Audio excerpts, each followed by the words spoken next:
Au giardino, Will assure à Electra qu'il l'embrasserait quand même si elle avait des anchois sur sa pizza. Elle le taquine à propos de l'ail supplémentaire et le drague. Will est maître avec elle en dehors du bureau. Au bar, coiffé d'un chapeau, le harceleur les observe. Electra et Will trinquent et Deacon passe. Will le présente à Electra et Deacon apprend qu'elle travaille sur la nouvelle ligne de bijoux de Forrester. Au bar, le harceleur regarde Deacon s'éloigner. Will prend la main d'Electra, lui disant qu'il pourrait la fixer toute la journée. Il continue à bavarder sous le regard du harceleur.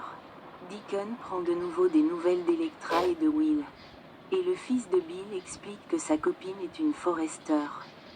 Ils discutent de l'affluence du bar et Deacon part régler une crise. Will recommence à courtiser Electra, disant qu'il veut tout savoir sur elle. Will confie à Electra que la vie de sa famille a été scandaleuse. Il veut en savoir plus sur elle. Son téléphone sonne et on le demande au bureau. Electra le presse d'y aller. Elle peut retrouver son chemin. Will l'embrasse, ce qui attire l'attention du harceleur, et s'en va. Une fois seul, le harceleur s'approche de sa table. Elle s'interroge. « Rémi ?» Il répond. « Salut, Electra. » Electra se lève d'un bond et le serre dans ses bras. Ils sont si heureux de se revoir. Elle lui demande comment ça va chez elle et ce qu'il fait à Los Angeles.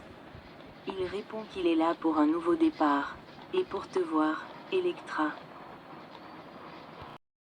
Au chalet, Brooke surprend Carter et Hope en train de parler de l'idée de trahir Ridge et de nommer Carter manager.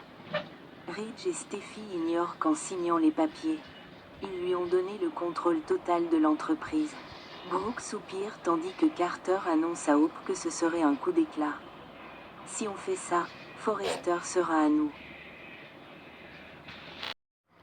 Plus tard, Hope et Carter évoquent leur sentiment de culpabilité. Carter, lui, se sent obligé de protéger Hope.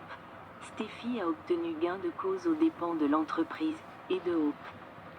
Hope est certaine qu'elle préférerait voir le bâtiment brûler plutôt que de la voir à nouveau déambuler dans les couloirs. Il s'émerveille de la voir convaincre Ridge qu'elle s'est jetée sur Finn. Leurs décisions ont des répercussions, mais il ne s'en soucie pas. Carter fulmine qu'il les ait mis dans cette situation. Hope dit qu'ils doivent réfléchir à la suite. Carter demande « On peut faire ça? On peut prendre le contrôle de Forrester ?» Carter fait les 100 pas en disant que Ridge lui faisait confiance. « Et qu'ai-je fait ?» Hope se demande si Ridge lui fait vraiment confiance. Il ne l'a écouté ni lui ni ses idées. Prends ça en considération quand tu commenceras à te sentir coupable. Il a été rejeté et méprisé. Carter fulmine. Ce qu'ils lui ont fait était mal, et Steffi n'éprouve pas un seul remords. Ce sera la fin de cette entreprise. Hope réfléchit, à moins qu'on ne le sauve.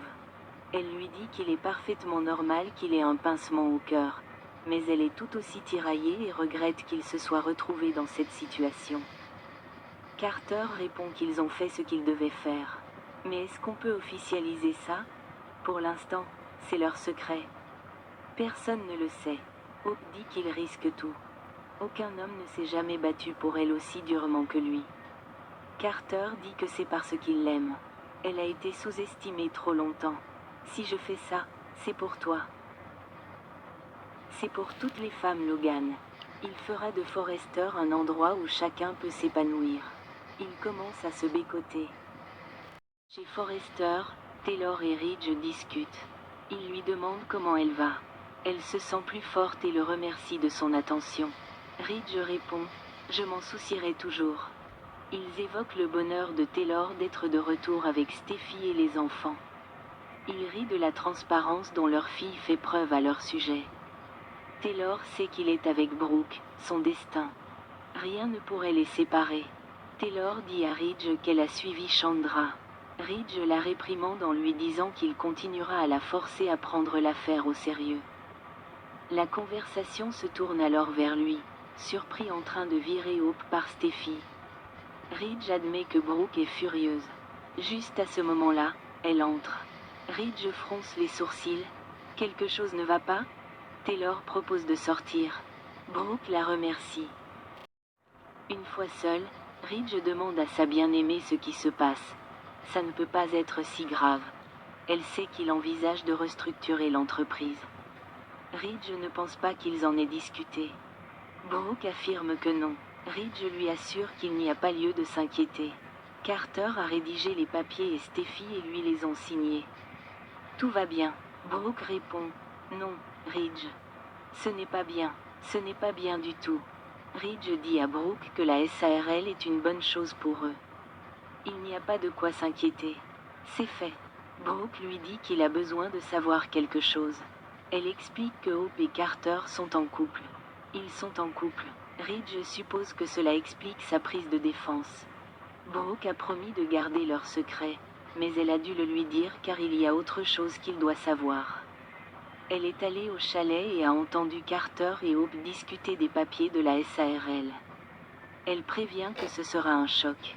Tu te rends compte que le nom de Carter figurait aussi sur ces papiers, n'est-ce pas? Ridge hausse les épaules, précisant qu'il est le percepteur. Il ne le questionne pas et lui fait entièrement confiance. Brooke répond. Tu ne devrais peut-être pas. Ridge demande ce qui se passe. Brooke dit qu'elle a cru comprendre que lorsque Steffi et lui ont signé ces papiers, il a donné à Carter toute autorité sur Forrester Création et sur lui aussi. Ridge affirme qu'ils ont le contrôle total. Brooke proteste. Elle déteste dire ça parce que sa fille est impliquée, mais Carter a manigancé. Quand Ridge et Steffi ont signé les papiers, c'était un coup monté. Il s'est joué de vous. Oh mon Dieu, ce qu'il a fait est horrible. Et maintenant, Carter a le contrôle total. Total de Forrester Création.